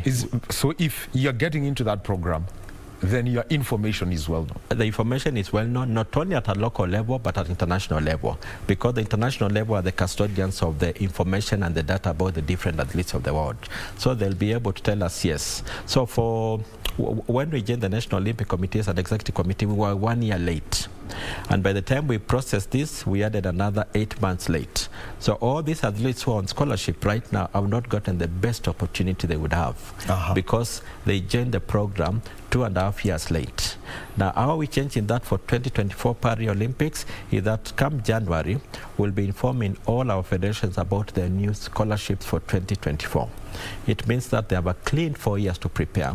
And that's the difference we need to make as a country, to give our athletes an opportunity to travel with good time, because by the time you start getting ranking points, you need to have trained, you need to have competed, you need to have gone through as many competitions as possible. Between working on a 4-year plan to get points or working within 6 months year plan, obviously a 4-year plan is much better, gives a much better. So that's what's happening to our current athletes. We are all pushing them to do the best they can, but nothing is lost if they don't qualify, because next year we have the Commonwealth Games. So all the training, all the preparations will not go to waste. Our prayer is that they can qualify for Olympics, but like with every sport, after every championship, there's always another one. So after Olympics, there'll be Birmingham next year, again in August. If not that, there's still the 2024 Paris, which all these people, a number of them are young enough to have very, very good preparation. And now, also, now that you've mentioned about the funding, and that scholarship funding is direct from the IOC. Now, also from the IOC, they had a meeting, the executive board, and they agreed about what they called the Olympic Solidarity Program for the next 4-year cycle. It was increased to a global total of $590 million US dollars, and so that every National Olympic Committee of an Olympiad, that's a 4-year period, gets $500,000. I know somebody will look at it and say, okay, how many zeros do I add? 2. Comes to 50 million, but it's actually 12.5 million a year. The function of this fund when it comes now to supporting the member federations? That's a program which will be announcing at a local level in the first week of February, because from the week of 21st January, the International Olympic Committee will be able to take us through on the funding program. But we have the template. The template is straightforward. it goes directly to the scholarship athletes. So we'll be able to apply, for example, to between 8 to 12 athletes. We hope we can be able to get at least 12. That will be part of where the funding will go. This is a system in terms of their training and in terms of competition. The second area where it goes to is in terms of coaches. Coaches could be individual coaches who want to raise their level of skills or expertise, or we could have what we had towards last year, what was called the technical program. Like our Kenya Hockey Union took up that program and they were able to train a substantial number of coaches for certification. Tennis Kenya also did the same to be able to certify. So different federations take different models. There are some who will say, we have one coach who want to be of international standard, so let's promote them. Or we want to expose as many coaches as possible. Well, football needs that. We saw Gor Mahia lose a coach because of not having the right CAF license. Now, those are some of the opportunities which federations can be able to apply, and we can be able to discuss, and then they can be able to do that, because our intention as an executive is that we have as many technical people trained as possible, because it's an advantage in very many ways. The other area in which these programs support is team sports. The team sports is a bit limited because they do not open to too many teams. For example, they may tell us over the 4-year period, they'll give an opportunity for one team. So it will be within us, and I believe our elite team will be able to tell us which team has the best chance of qualifying for Paris, because all this is the intention is to get athletes and teams to Paris 2024. Then what happens is, in case we put in a ladies team, we get a chance for a second team. So obviously, as an executive, our intention will be to put a ladies team so that we can be able to get an additional team, like we did for this cycle of Tokyo 2020.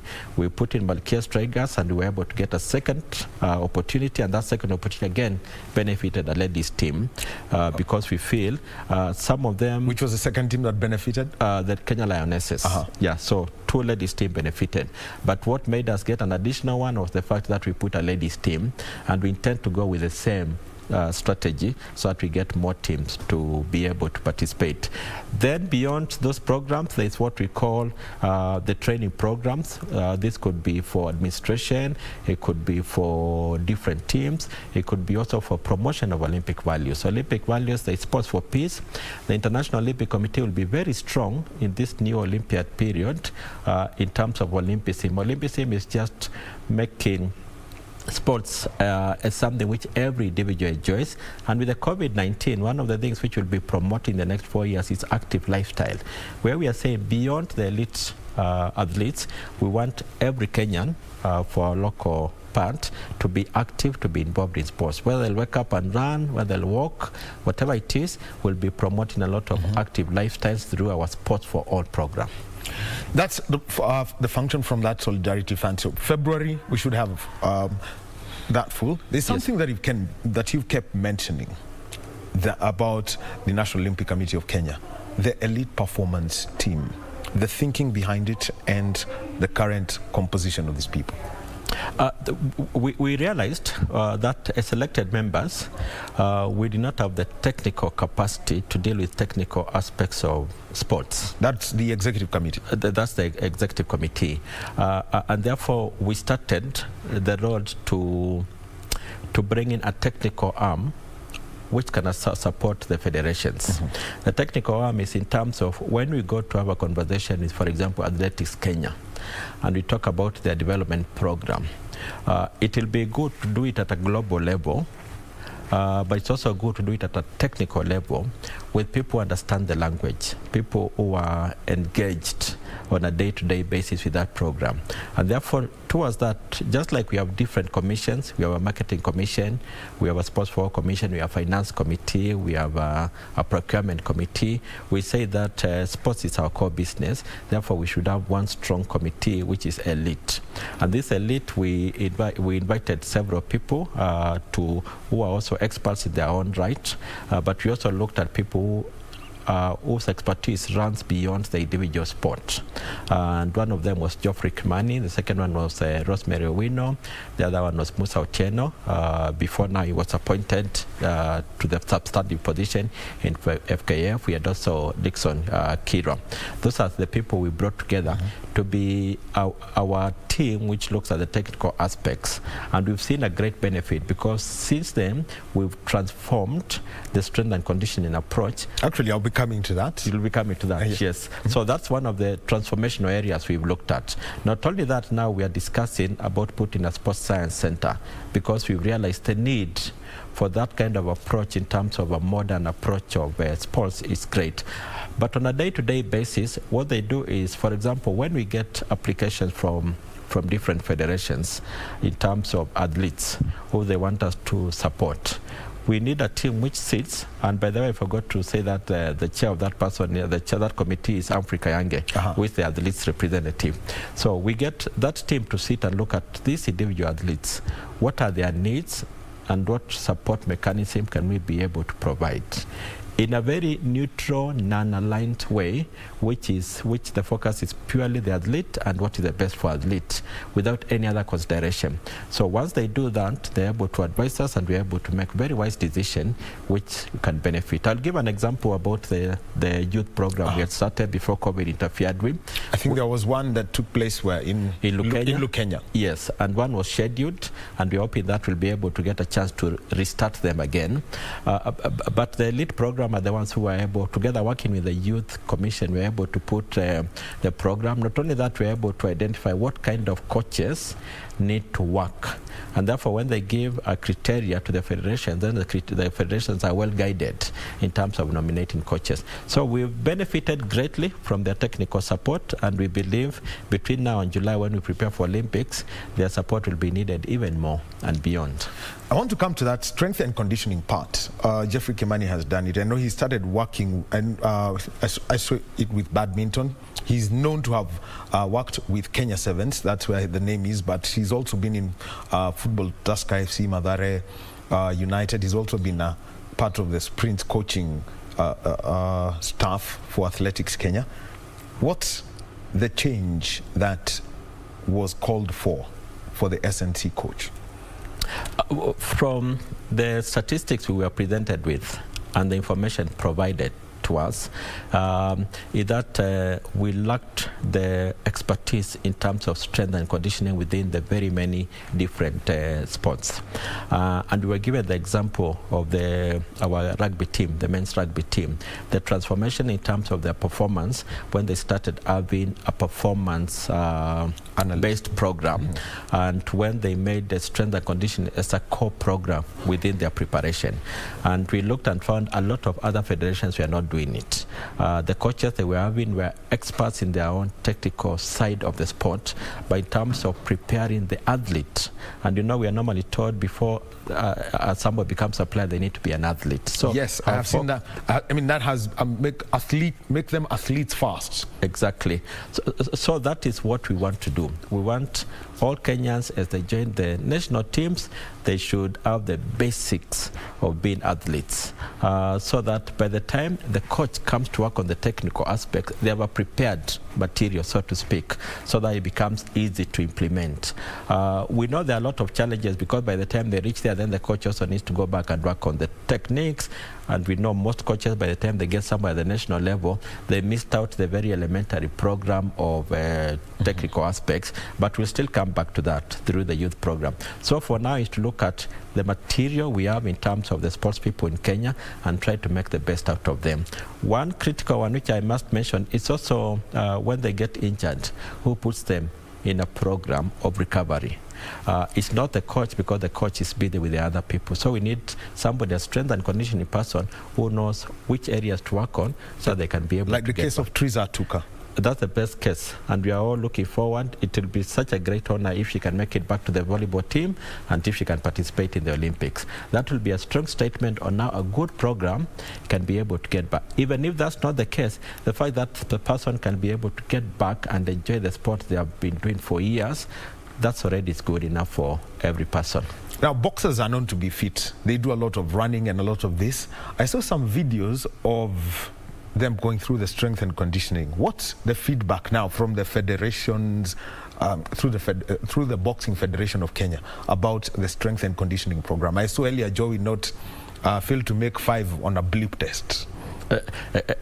Exactly. The approach before has been on almost, they normally say when you are a coach, you are likely to repeat particular aspects of your training without knowing about it.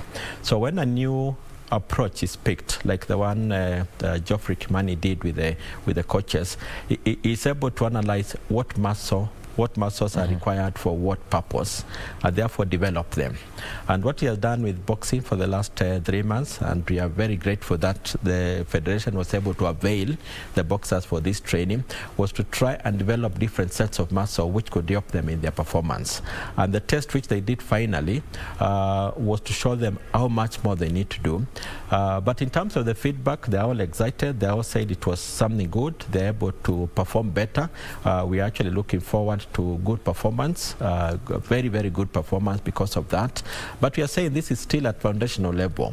It will not be, the results will not be immediately, but we've started on the very, very important journey of getting athletes well prepared for international engagement. Because if you see at international level, the kind of training athletes go before they finally come to meet the Kenyans who still beat them, then we know if we transform our approach to sports, then definitely we're going to get better results. Kwa hivyo kula rodi ujaze pumps is no longer that's no, that was bigger press up. That was good for its time. Now they are different. The science of sports has made us learn that there is more to preparation than just going to pick a roadie.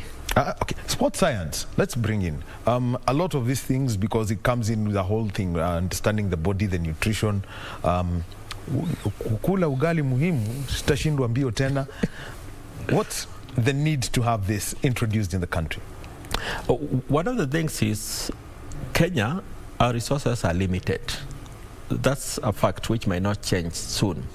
And therefore, if we have limited resources, it means the resources, we need to apply them in the best way possible. So out of a possible 100 youngsters, and we have 1 million shilling to develop that youngster to be ready for 2028 LA Olympics, what do? You need somebody who will be able to come and give you, based on scientific model, out of those 100, who are the best placed to be able to be rugby players, or to be able to be boxers, or to be able to be sprinters. Now, this is do we have the human capacity for that? We do. It's only that we've not been utilizing it. We've had visits to Kenyatta University, and a lot of people have done a lot of studies in terms of understanding sports, and they actually have a very advanced level of sports science. It may not have been utilized as much as possible because that linkage between a university and an umbrella body, the International Olympic Committee, was not there. But we are introducing it so that the people who are within the academia and have done a lot of studies, and the people like coaches who are in practice every day, once they meet, they can be able to apply that to the benefit of sports people. So we believe we'll be able to benefit a lot, not just Kenyatta University, but every other university which is promoting the sports science, to be able to work with our coaches and be able to see what can we do as a country to change. For example, we're being asked simple questions like, who is the tallest basketball player in Kenya? And do you have statistics? Just a simple thing to start with, the statistics. Bushwa Mukota. Yes. so simple thing like the statistics, to be able to say, so between now and the next 6 months, what do these athletes need to be done in order to increase their speed, in order to increase their strength? And when we talk of strength, in which area? So these are the people who need to guide us to be able to work with the coaches who are working with these players and athletes so they can prepare them well.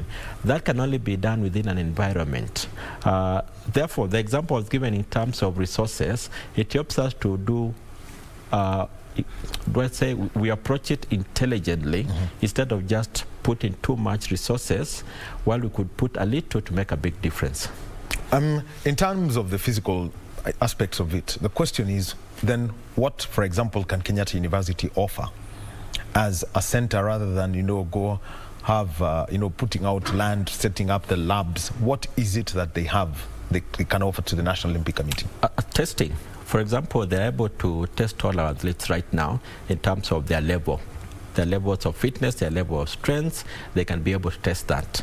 And then a different team of technical officials will be able to prescribe a program for the next 2 to 3 months on what they need to work on.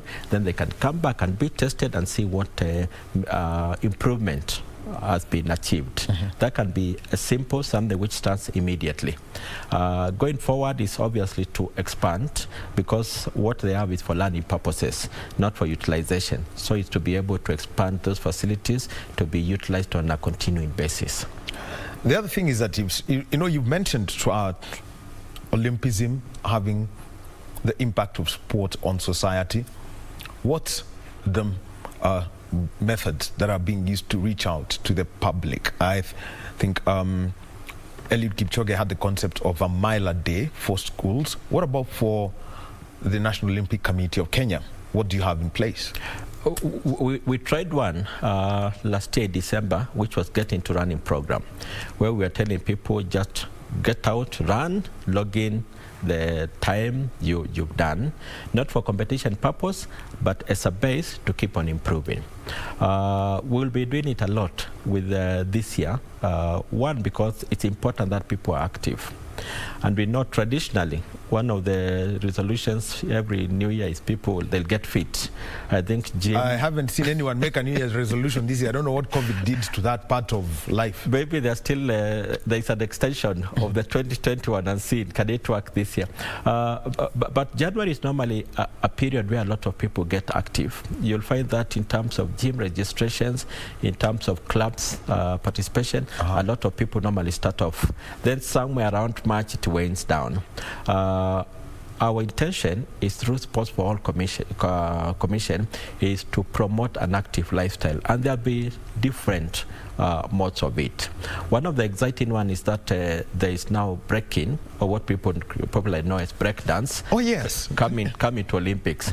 That's an exciting way to get people active, because in Africa, people love dancing. People have been dancing, maybe not as much because of the restrictions, but people always dance. They dance in church, they dance in club, they dance everywhere. So breaking, being an Olympic sport, gives us an opportunity to promote that, especially among the youth. Is there a federation in place now? There's a team which has come together because it's a community. It's been a community of different breakdancing groups who are coming together. They have already launched the application with the Registrar of Sports. The Registrar of Sports is processing the application. We believe very soon she'll be able to give them a certificate. But while that legal process is going on, the community is coming together, and we're encouraging them. They're coming together. We're having discussions with them. In fact, in the first week of February, we want to have an activation program for people to just know that this is it, this is coming up in Olympics, this is a sport, so people can be able to participate in it. What is the age limit? No age limit, as long as you keep your bones together. Yes, there is no age limit. But that will be an exciting program in terms of, for us, using it as a way of active lifestyle. That will be one of it. The next one is obviously to work a lot with schools and institutions in terms of their programs. I know schools have resumed today, and because of the directive for the next 90 days that there'll be no extracurricular activities, we know that's real sad for a country where we need people to be active.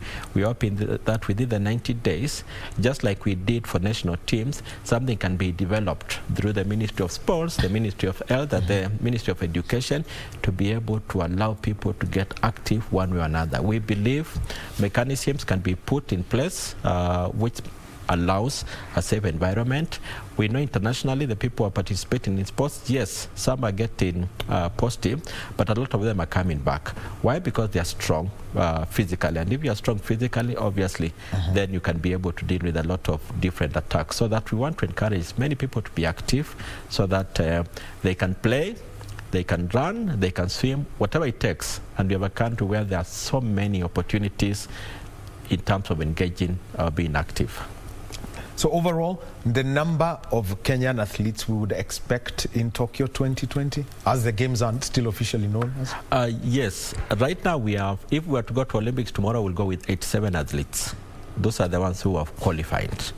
Our intention and our objective remains to get at least 100 athletes. We are between now and June to try and get as many to qualify as possible.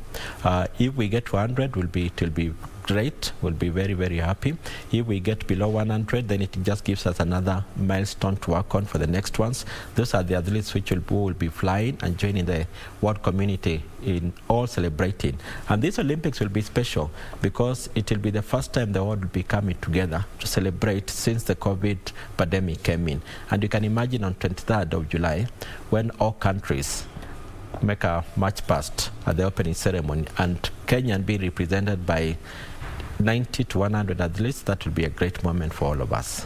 Actually, I'm just trying to imagine 9 p.m. on an ordinary, day in Japan. 9 p.m. would be what time? It would be 3 p.m. in Kenya. So that would be the time to get that opening ceremony. And as we close, how then do you keep the public appraised on this? We are working very closely with the Kenyan media.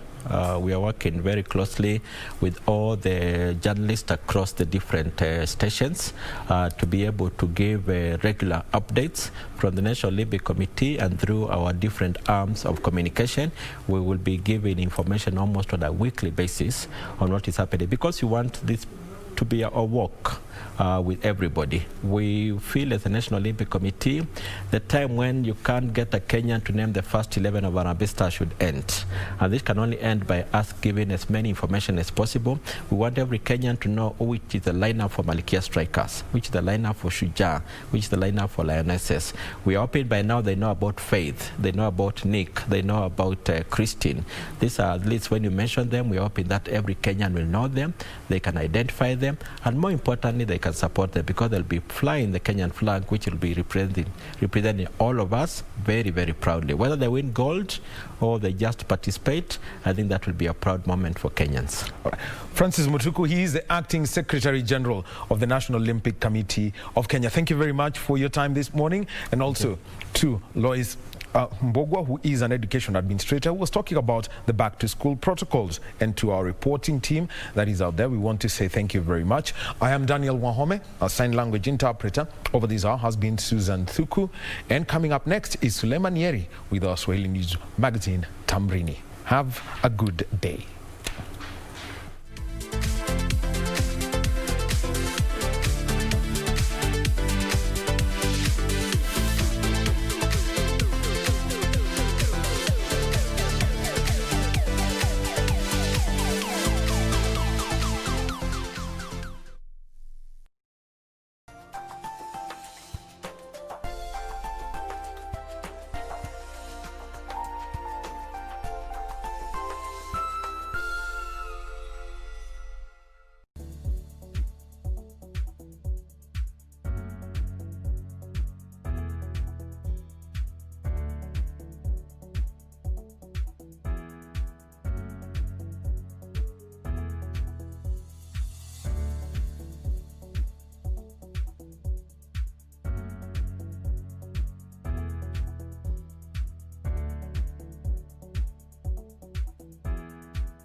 Tonight on KBC Channel 1. Is that the way to enter Kichak's palace? So, are you planning to enter Kichak's palace or what? Nobody should get to know about it. Understood?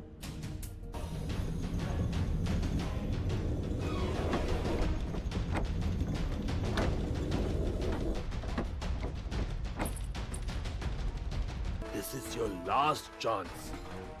If I do not beget a child this time, then I will be forced to abandon you, Bhamini.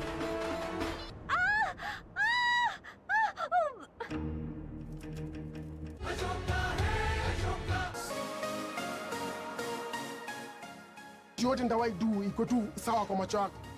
Unataka kuwako? Ati nini? Why are you people shouting? Are you okay? Mwanamke wewe ninakuona sana.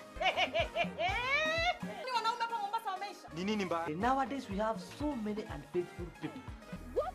need to talk about her every time we are together. I'd be very careful the way you address me. Zako zinakuangaje? Huwezi kaa dakika mbili hata bila kuteta. You will all sign new contracts. And I am supposed to be briefed. What?